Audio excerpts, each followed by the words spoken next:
Good day, Chief here. I'm dressed in the hat and my color purple t-shirt because I was the color purple. I will get into what we will be called later. The colors that you picked from, or we didn't get to pick from, but the colors of the classes are red, blue, green, gold instead of yellow, and purple and orange, and I think black occasionally. I can't remember.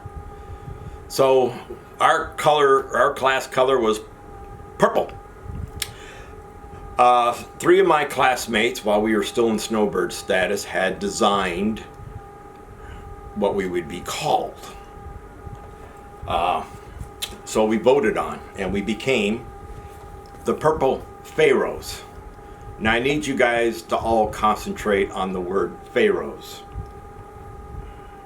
You might have to look it up online, and then again you might know how it's properly spelled. This is misspelled. Now this design went through us, the class. We all looked at it. Of course, none of us probably knew how to spell Pharaoh correctly. I don't know. And it also went through the TAC officers, and it also means it went through our senior TAC officer.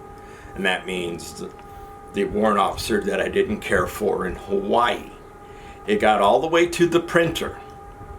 And then as the printer was finishing up printing all our shirts, because we ordered short sleeve shirts, we had purple hats, we got purple shoestrings for our sneakers, our running shoes, whatever you want to call them, and a sweatshirt if you wanted to get one. I think I got one or two sweatshirts. I know I gave one to my mother, and what she did with it I don't know, because when she passed away I couldn't find my purple Pharaoh shirt. Now this has listed on the back side all the TAC officers. And I could go through the list and tell you who we liked and who we didn't like, but that's not part of my video. And it also has our class slogan, we are timeless leadership, sir. Because when you were addressed as a candidate, you had to respond with candidate so-and-so, your last name, timeless leadership, sir.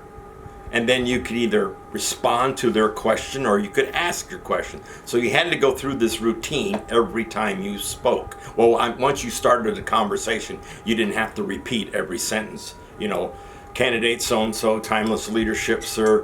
And then it also ended up that we had the instead of saying timeless leadership, sir, all the time, we would come up a greeting of the day, you know, like duty first and country first, something like that. You know, it had to be different every day just to throw more confusion into your daily conversation. So we became the Purple Pharaohs. We also became the notorious class there. I will devote a whole video as to the saddest day and the saddest week that we were there. Now,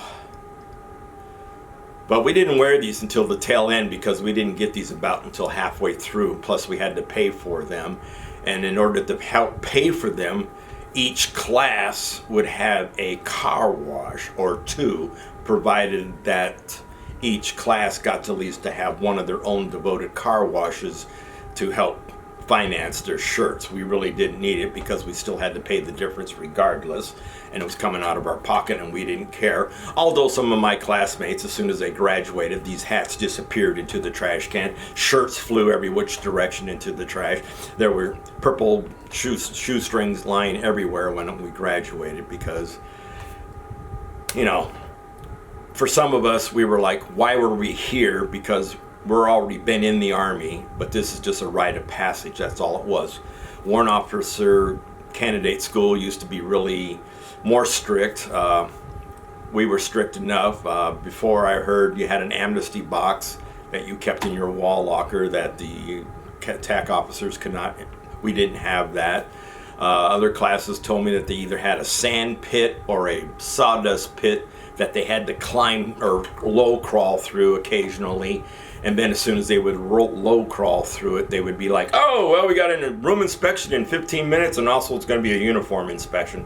So to give these guys, you know, 15 minutes of heck while they're trying to take off their uniform, their dirty, soiled uniform, put on a clean uniform, clean themselves up, plus sweep the floors everywhere because, you know, you're trailing sand and or sawdust, and we didn't have any of that. But we used to laugh at the TAC officers because while we were at class, they would empty out our supply closet, the toilet paper, the cleaning materials and stuff like that, and they would put it all up and down our long hallway. So when we came home for lunch, as soon as you were done eating, you would go back to your room to do whatever, check to see what you had to write about for that night, because they had also done your room inspection. Because nightly we had to write a memorandum for record because you had a discrepancy in your display, and your display is what we did for the phase instruction, or the phase test, or the phase part of our graduation. The phase test was the last thing that either moved you on or held you back. And it was based on your display due to the rules and regulations of the warrant officer guide, the walk guide as we called it. This was like our Bible. It had all the rules as to how to make this display. So every night you're writing, well, memorandum for record, I misplaced, or I didn't put the socks in a row according to the walk guide on page, paragraph. You know, that's how you had to do that. And this memorandum was on lined paper. I guess I should have brought an example of that. Just notebook paper. But of course, by the time you got done writing it, you had your signature block. But oh, no. You just can't have your signature block on page 2. So you had to write big. And you couldn't make any mistakes. You were allowed one mistake if it was a line through. But if you made a second mistake, you had to start all over from scratch. And this was all handwritten. And then when I was a CW4 and went back, I was told, oh no, we're doing them on computers now. Oh, in other words, you're just pulling up the mask and typing in the information and printing it off. Gee, how easy. And shirt's pretty tight. It's a medium. Of course, now I wear larges, you know, old age, middle age drift, and all that other fun stuff. So I got to be class leader. I was surprised because at first our class leaders were the E7s, the Sergeant First classes that transitioned over. And then I was like the third, I think I was the third one, so that really surprised me. And by the time I became our class leader was also the time that we got the warrant officer that came over from the flight line, the grounded instructor who didn't like us. And I missed going, man, my throat again. I don't know why is it every time I want to do these videos, my throat has to act up, but I'm not going to start over. So I missed going, I didn't get complete instructions from my previous class leader because one day I had to march us home for lunch. No TAC officer came over to get us because normally we couldn't march without a TAC officer. And everybody was like, hey, come on, candidate so-and-so, we got to go eat lunch, and we got to do this, and then we got to get back here, because we found out TAC officers can't delay us going to school, and the school instructors can't delay us going back to the TAC officer. So even our time management was structured between them two because they didn't want to infringe on each other's time.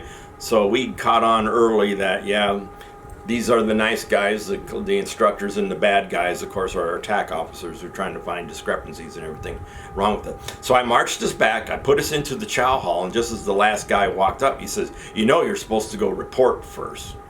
And of course that means going to TAC Alley, doing 3 pull-ups, going to the door, checking the door, see if you can get into the hallway, getting down to the room that you needed to speak into. I didn't suffer any repercussions for not reporting to him. He knew I failed to do it. He called me out on it later. And then while I was class leader, he came, well, one of the times I did report to him, it was the last time I had to report to him for the day. That meant it was the end of the day, end of the school day, and it was time for dinner hour, and then I had to report to him prior to releasing us for dinner and stuff like that, marching over to dinner. So he looked up from his desk, and he says, I'm coming up on the floor tonight and I'm going to catch somebody doing something wrong. I looked at him And I said, no, you're not. I said, you can come up to the floor, but you're not going to catch anybody doing anything wrong. I didn't say on my watch. Probably should have said that, but that would have been probably a little, belligerent, disobedient. Who knows? So we had our nightly meeting before we would go to do the showers and do our nightly chores and then go to bed.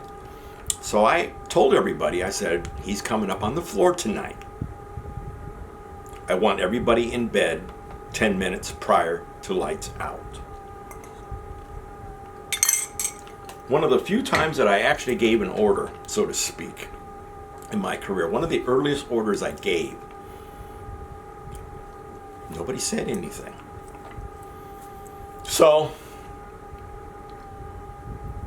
10 minutes prior to lights out, everybody was in bed except for me and my assistant platoon leader or class leader. I was the main class leader. He and I were standing there. He had to come up the middle stairwell because at 24/7 the ends are locked. So nobody can come up into the building and disrupt our stuff. But you can walk through the center. Never mind. So he came up the stairwell. He had his megaphone. Placed it on the middle of the floor. When you become the senior class of all the classes there, you also become the senior leadership. You got to have 3 people, like a president, a vice president, and I guess a secretary of state. I can't recall what those positions were called. So you had to bring the senior class leaders, senior class leaders. So they had three fellow warrant officer candidates in tow. That was to be the double check so he didn't do anything wrong, like burst into a room and go, gotcha! And, frighten somebody to make them do something stupid. So he, like I said, he came up, middle stairwell, he looked at me, I'm like, placed his megaphone down, and he took his time. He walked down to the left. He walked, he crept, he checked every room, doors across from one another, got down to the end of the hallway, came back to the middle, looked at me, went down the other hallway, looked in every room as he went down, and looked in every room as he came back. Looked at me. I looked at him. I said goodnight or something. He picked up his megaphone, took the senior leadership with him, and we're on the 3rd floor, as I said before. And about 3 minutes later, we heard chairs flying, scraping across the floor, beds scraping across the floor. The whole floor below us was in turmoil, and you could hear laughter coming out of all the rooms. And I said, good night, everybody, and thanks a lot. I felt great, and I took my first shower there while we were over in the barracks becoming warrant officers. I took my first shower by myself because I looked at my assistant class leader. I said, I'm going to take a shower because I didn't take one earlier. And he says, I'm just going to go to bed. So I took a shower while the turmoil was going down below and climbed in the bed and went to sleep that night. So this is Chief out. Remember, freedom is not free. Please, please, please support Ukraine. I don't want to beg you. I don't do begging, but please, if you can do it in your hearts, support Ukraine. So this is Chief out, Purple Pharaoh, spelled wrong. And I will talk about the redo next week, along with maybe the saddest day and the saddest week while I was there and in my military career. So Chief signing out. Freedom is not free.